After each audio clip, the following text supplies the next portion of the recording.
Assalamualaikum warahmatullahi wabarakatuh. Kami dari kelompok 5 yang beranggotakan saya sendiri, Wuri Budiadi Ningtyas dengan NIM 20313131001 dengan teman saya Karina Putri Andini dengan NIM 203131021 akan mempresentasikan sistem pencernaan. Pengertian sistem pencernaan. Sistem pencernaan adalah kumpulan dari organ-organ pencernaan yang melakukan proses menghaluskan makanan yang masuk melalui mulut menjadi zat-zat yang lebih sederhana dengan bantuan enzim pencernaan gigi dengan tujuan merubah makanan menjadi sari-sari makanan supaya bisa diserap oleh pembuluh darah. Jenis-jenis pencernaan. Pertama, pencernaan mekanik, yaitu pencernaan yang melibatkan gerakan fisik dalam tubuh yang bertujuan untuk mengubah ukuran molekul makanan kasar menjadi halus dengan bantuan gigi dan otot-otot lambung, terjadi di mulut dan lambung. Kedua, pencernaan kimiawi, yaitu pencernaan yang melibatkan zat kimia berupa enzim-enzim pencernaan untuk menghancurkan nutrisi makanan yang besar menjadi ukuran yang lebih kecil agar mudah diserap tubuh. Pencernaan kimiawi terjadi di mulut, lambung, usus halus, dan usus besar. Saluran pencernaan pada manusia dan fungsinya, serta enzim-enzim pada proses pencernaan. Pertama, rongga mulut. Makanan yang kita konsumsi akan masuk ke dalam tubuh melalui mulut dengan bantuan pembukaan oleh labia atau bibir di bagian eksternal. Di dalam rongga mulut terdapat beberapa alat pencernaan, yaitu pertama, lidah atau lingua. Pada lidah terdapat papila. Gerakan lidah berfungsi untuk membantu mencampur makanan dengan ludah dan mendorong makanan masuk ke kerongkongan. Kedua, kelenjar ludah atau glandula savinalis. Ludah dihasilkan oleh kelenjar ludah berjumlah 3 pasang, yaitu kelenjar protis, kelenjar submandibularis, kelenjar sublingualis. Kelenjar protis terletak pada bagian akhir dari rahang atas di depan telinga, menghasilkan ludah yang berbentuk cair atau serosa dan enzim ptyalin. Kelenjar submandibularis terletak di bawah kedua sisi tulang rahang, menghasilkan ludah yang mengandung air dan lendir atau seromukosa. Kelenjar sublingualis terletak di bagian dasar bawah lidah dan bermuara ke dalam dasar mulut, menghasilkan ludah yang mengandung air dan lendir atau seromukosa. Ketiga, gigi atau dentin. Gigi berfungsi sebagai alat pencernaan mekanis. Bagian-bagian gigi ada 8. Pertama, mahkota gigi, terdapat di atas gusi. Kedua, lapisan paling atas gigi disebut enamel, yaitu bagian yang paling atas digunakan sebagai pelindung gigi. Ketiga, tulang gigi, yang terletak di bawahnya enamel, merupakan struktur penyusun gigi terbesar dan digunakan sebagai pelindung gigi. Keempat, rongga gigi atau pulpa, mampu menembus rongga gigi. Pulpa merupakan batas antara mahkota gigi dengan akar. Pada bagian pulpa terdapat pembuluh darah dan syaraf. Kelima, leher gigi atau kolum merupakan batas antara mahkota gigi dengan akar gigi dan pelindung oleh gusi. 6. Akar gigi. Akar gigi merupakan bagian yang tidak terlihat atau bagian yang tertanam di dalam gusi. 7. Pembuluh darah pada pulpa berfungsi memberikan nutrisi pada gigi, sedangkan syaraf menyampaikan rangsangan pada gigi. 8. Jaringan periodontal atau jaringan syaraf, yaitu jaringan yang mengelilingi gigi dan berfungsi sebagai penyangga gigi. Berdasarkan fungsinya, gigi dapat dibedakan menjadi 3 macam, yaitu pertama, gigi seri atau incissus, berfungsi untuk memotong makanan. Kedua, gigi taring atau caninus, berfungsi untuk mengoyak dan merobek makanan. Ketiga, gigi geraham, berfungsi mengunyah dan menghancurkan makanan. Pada bagian mulut, terjadi pencernaan secara kimiawi dengan bantuan enzim amilase untuk mengubah amilo menjadi glukosa, sedangkan secara mekanik dengan bantuan gigi, sehingga makanan yang awalnya utuh pada saat dimasukkan ke mulut akan hancur. Yang kedua, ada kerongkongan atau esofagus. Kerongkongan menghubungkan laring-ofaring dari kardiak lambung. Pada bagian kerongkongan, terjadi pencernaan mekanik. Makanan yang sudah dikunyah akan melewati faring atau persimpangan saluran dari rongga mulut ke kerongkongan. Setelah melewati faring, makanan masuk ke kerongkongan. Di dalam kerongkongan, makanan akan didorong melalui lambung. Gerakan ini disebut gerakan peristaltik. Yang ketiga, lambung atau ventriculus. Lambung sebagai satu-satunya organ saluran pencernaan, berperan sebagai pemecah biomolekul nutrisi. Lambung juga dapat menjadi lokasi penampungan sementara makanan yang belum dicerna. Lambung terdiri atas 3 bagian, yaitu kardiak, fundus, dan pilorus. Kardiak merupakan pintu masuk pertama makanan dari esofagus yang terletak di sebelah atas dekat jantung. Fundus merupakan daerah bagian tengah lambung yang membulat dan menghasilkan HCI serta musin. Pilorus merupakan bagian di daerah bawah lambung yang berhubungan dengan usus 12 jari. Pencernaan pada lambung mengalami 2 proses. Pertama, pencernaan mekanik dilakukan oleh dinding lambung. Kedua, pencernaan kimiawi dilakukan dengan bantuan enzim, yaitu pertama, HCl atau asam klorida berfungsi memberi suasana asam sehingga dapat mematikan bakteri yang terdapat dalam makanan. 2.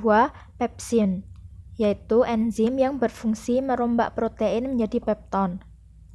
Ketiga, renin, enzim yang berfungsi mengendapkan kasein atau protein susu. Gastrin, yaitu hormon yang dapat mengaktifkan enzim trypsinogen untuk membentuk enzim tripsin. Lipase, yaitu enzim yang berfungsi menghidrolisis lemak. Yang terakhir, intrinsic factor, berfungsi untuk membantu usus menyerap vitamin B12. Keempat, usus halus. Sebagian besar aktivitas penyerapan nutrisi berlangsung di dalam usus halus. Di usus halus hanya mengalami proses kimiawi, karena usus halus menghasilkan enzim. Usus halus terbagi atas 3 struktur utama, yaitu usus 12 jari, usus kosong, dan usus penyerapan. Usus 12 jari atau duodenum adalah bagian yang terpendek, 25 cm sampai 30 cm. Ductus empedu dan ductus pankreas. Suasana asam merangsang dinding usus 12 jari untuk mengeluarkan hormon sekretin dan kolesitokrinin. Kolesitokrinin merangsang kelenjar empedu untuk mengeluarkan empedu. Usus kosong atau jejunum, panjangnya kurang lebih 2,5 cm, merupakan tempat pencernaan terakhir sebelum sari-sari makanan diserap. Di dalam jejunum, makanan mengalami pencernaan kimiawi oleh beberapa enzim. Terakhir, usus penyerapan. Usus penyerapan panjangnya kurang lebih 3,6 meter. Ileo mempunyai villi atau jonjon usus dan mikrovilsi yang berfungsi memperluas permukaan usus, sehingga proses penyerapan lebih sempurna. Terjadinya penyerapan sari-sari makanan. Kemudian, sisa-sisa sampah akan dioper di usus besar. Proses pencernaan terjadi secara kimiawi dilakukan dengan bantuan enzim antara lain. Pertama, enterokinase berfungsi mengaktifkan trypsinogen yang dihasilkan oleh pankreas. Erepsin berfungsi mengubah dipeptida atau pepton menjadi asam amino. Laktase berfungsi mengubah laktosa menjadi glukosa dan galaktosa. Maltase berfungsi mengubah maltosa menjadi glukosa. Sukrase berfungsi mengubah lemak menjadi glukosa dan fruktosa. Terakhir, lipase berfungsi mengubah lemak menjadi gliserol dan asam lemak. Di dalam usus halus, makanan yang sudah halus ini bercampur dengan berbagai macam enzim pencernaan dan terurai menjadi molekul-molekul paling kecil yang bisa diserap oleh otot usus. Proses pencernaan dan penyerapan makanan dalam usus halus dibantu oleh gerakan peristaltik usus. Kelima, usus besar. Usus besar merupakan tempat bermuaranya usus halus. Pada bagian usus besar terjadi proses pencernaan kimiawi. Usus ini bertanggung jawab untuk memproses limbah yang tersisa dari proses pencernaan. Limbah ini dilewatkan melalui usus besar dengan cara peristaltik. Gerak peristaltik lalu mendorong tinja ke dalam rektrum. Bagian-bagian usus besar. Pertama ada sekum. Sekum adalah kantong tertutup yang menggantung di bawah area katup ileosekal. Kedua, ada kolon. Kolon adalah bagian usus besar dari sekum sampai rektrum. Kolon memiliki 3 divisi. Pertama, kolon ascendens, merentang dari sekum sampai ke tepi bawah hati di sebelah kanan dan membalik secara horizontal pada flexura hepatica.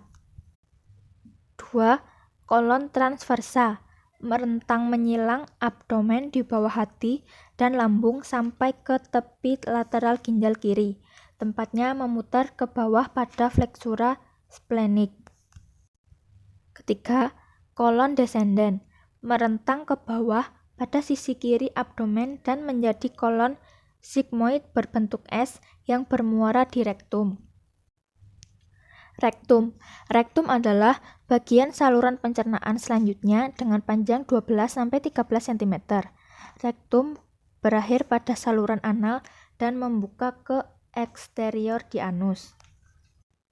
Pertama, ada mukosa. Saluran anal tersusun dari kolumna rektal atau anal. Dua, ada esfinkter. Anal internal otot polos atau involunter. Dan esfinkter anal eksternal otot rangka atau volunter mengitari anus. Fungsi usus besar ada 4. Pertama, usus besar mengabsorpsi 80-90% air dan elektrolit dari kimus yang tersisa dan mengubah kimus dari cairan menjadi massa semi padat. Kedua, usus besar hanya memproduksi mukus. Sekresinya tidak mengandung enzim atau hormon pencernaan.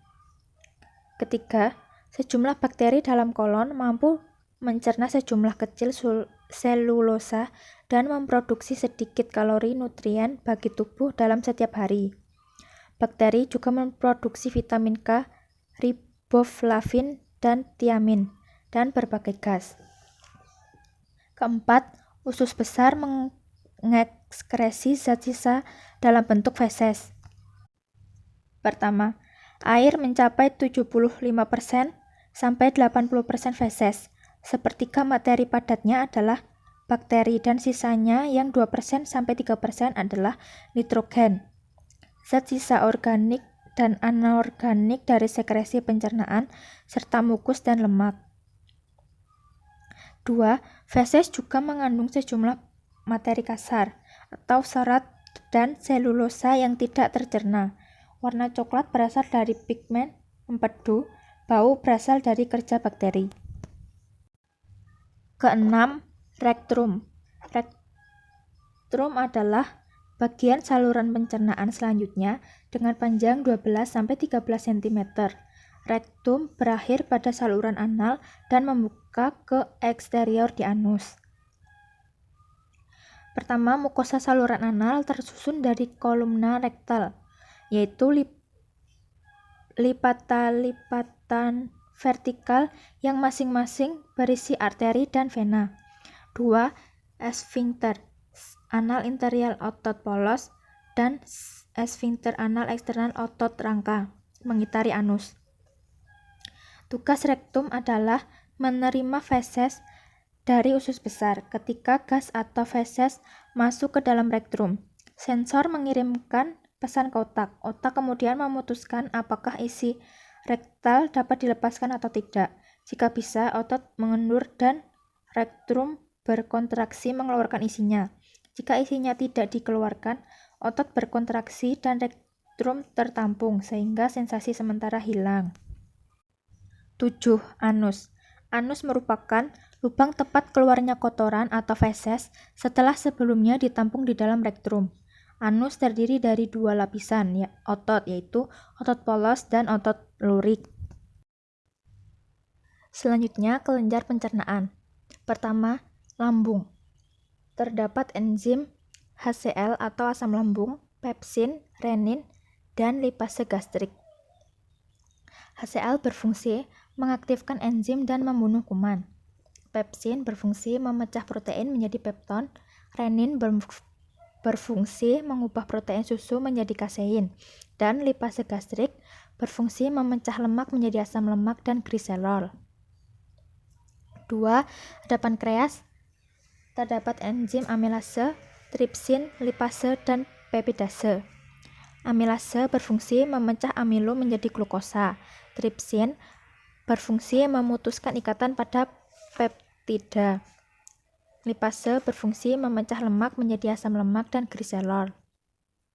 Peptidase berfungsi memecah ikatan peptin menjadi asam amino. Selanjutnya, usus halus. Terdapat enzim erepsin, enterokinase, dan lipase. Erepsin berfungsi memecah ikatan protein menjadi asam amino. Enterokinase berfungsi mengaktifkan tripsinogen menjadi tripsin, dan lipase berfungsi memecah lemak menjadi asam lemak dan gliserol. Rongga mulut. Terdapat enzim ptyalin atau amilase yang berfungsi memecah amilum menjadi maltose. Kelenjar pencernaan dalam sistem pencernaan manusia. Pertama, kelenjar ludah. Kelenjar ludah ada 3, kelenjar parietis, kelenjar sublingualis, dan kelenjar submandibularis. Ketiga kelenjar ini menghasilkan air liur yang terdapat enzim amilase. 2. Ada pankreas. Terdapat 2 kelenjar. Pertama, kelenjar eksotin menghasilkan enzim lipase, tripsin, dan amilase. Kedua, kelenjar endokrin menghasilkan hormon insulin dan glikagon. Terakhir ada hati yang terdapat di rongga perut bagian kanan atas. Hati menghasilkan cairan yang disebut dengan cairan empedu. Cairan empedu umumnya berwarna kehijauan yang disimpan dalam kantung empedu. Pada empedu terdapat garam-garam empedu. Garam-garam ini yang berguna untuk mengemplusi lemak adalah kelenjar pencernaan terbesar, mudah diserap kepada darah sehingga sangat berguna dalam proses pencernaan. Selanjutnya, pengujian makanan. Zat makanan yang kita uji antara lain amilum, protein, glukosa, dan zat lemak. Yang pertama, amilum. Bahan yang kita uji adalah nasi dan roti, menggunakan dengan cairan lugol atau cairan yang berwarna coklat. Caranya, kita hancurkan atau remukkan nasi dan roti tersebut, lalu kita campurkan dengan cairan lugol ini. Bila warna berubah menjadi biru kehitaman, berarti bahan yang kita uji tersebut mengandung karbohidrat. Yang kedua yaitu protein. Bahan makanan yang kita uji adalah bubuk susu, putih telur, dan tempe tahu. Pada uji protein ini, kita menggunakan cairan bioret. Bahan yang mengandung banyak protein akan mengalami perubahan warna menjadi ungu tua. Pada putih telur dan susu, bila dicampurkan dengan cairan bioret ini akan mengalami perubahan warna ungu yang diartikan yaitu banyak protein. Sedangkan pada tahu dan tempe hanya berwarna ungu kepudar-pudaran, yang berarti hanya memiliki protein. Kemudian yang ketiga adalah glukosa. Bahan yang kita uji ialah bubuk glukosa dan nasi yang dikunyah. Pada uji kali ini, cairan yang kita gunakan adalah benedik atau Vehling A dan Vehling B. Bahan yang banyak mengandung glukosa akan berwarna merah bata jika dicampurkan dengan Vehling A dan Vehling B lalu dibakar. Uji pertama adalah pada bubuk glukosa ketika dicampur oleh cairan Vehling A dan Vehling B serta dipanaskan, menghasilkan warna awal biru, hijau, merah bata, yang artinya mengandung banyak glukosa. Kemudian pada nasi yang dikunyah, perubahan warna antara lain biru ke orange, yang artinya hanya memiliki glukosa. Dan yang terakhir yaitu zat lemak. Bahan yang digunakan adalah kertas minyak makan, kacang tanah, nasi, serta kertas HVS. Jika bahan makanan yang mengandung banyak lemak dioleskan pada kertas HVS, akan memberikan bekas warna tajam atau transparan. Pada minyak makan dan kacang tanah menghasilkan bekas atau transparan, dan pada nasi tidak menghasilkan bekas. Selanjutnya, jenis-jenis nutrisi yang dibutuhkan tubuh. Antara lain, nutrisi yang mengalami pencernaan atau makronutrien yang di dalamnya terkandung karbohidrat, protein, dan lemak. Karbohidrat ialah sumber energi utama bagi tubuh. Ada 3 jenis karbohidrat berdasarkan gugus gulanya. Antara lain polisakarida, disakarida, monosakarida. Kemudian protein. Protein merupakan molekul organik yang tersusun dari satu atau lebih polimer yang disebut polipeptida, atau rantai yang tersusun atas nomoner berupa asam amino. Ada beberapa jenis asam amino untuk membentuk protein, di antaranya asam amino esensial dan asam amino non-esensial. Kemudian lemak. Lemak merupakan zat yang harus dicerna. Lemak merupakan sumber energi terbesar karena 1 gram lemak menghasilkan 9,3 kalori. Selanjutnya, nutrisi yang tidak mengalami pencernaan atau mikronutrien. Antara lain vitamin dan mineral. Vitamin adalah zat organik yang dibutuhkan tubuh. Contohnya, vitamin yang larut dalam air, yaitu vitamin B dan C, maka tidak disimpan dalam tubuh, tetapi dikeluarkan melalui urin.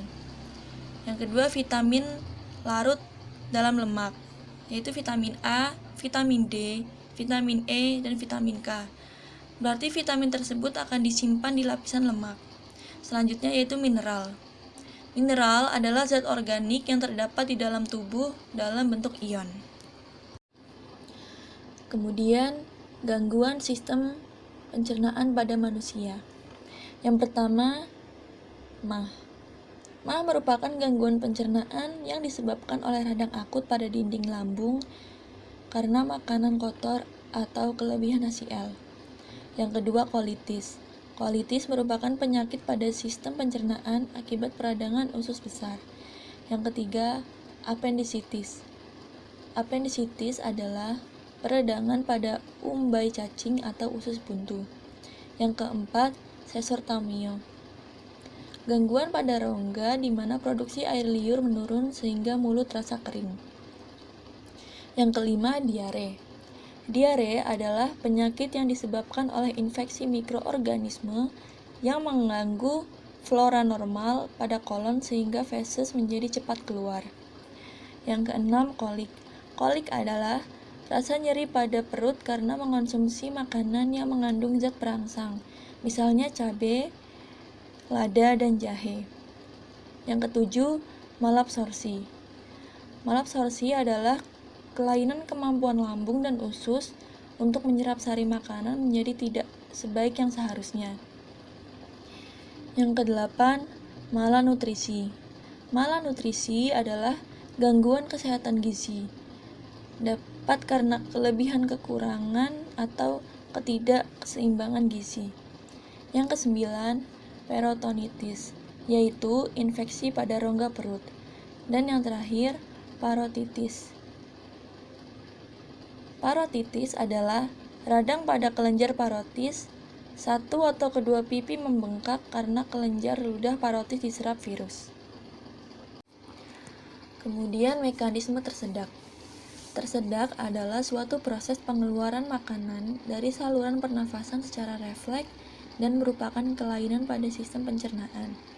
Pencegahannya adalah jangan menelan makanan sambil bernafas, karena pada saat bernafas, kutub pangkal tenggorokan atau epiglotis akan membuka dan makanan akan masuk ke saluran pernafasan.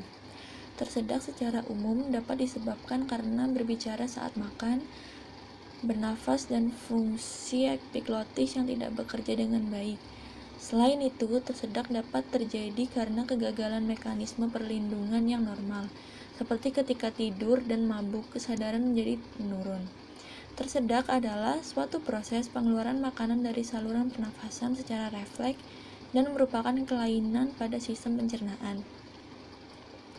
Cara mengatasi tersedak yaitu sebaiknya ketika kita makan, tidak dianjurkan untuk makan sambil berbicara, dan juga makan pada posisi duduk dan kunyahlah makanan hingga halus agar mudah ditelan, supaya tidak terjadi tersedak.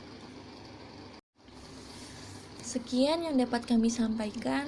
Bila ada salah kata dalam penyampaian, kami mohon maaf. Wassalamualaikum warahmatullahi wabarakatuh.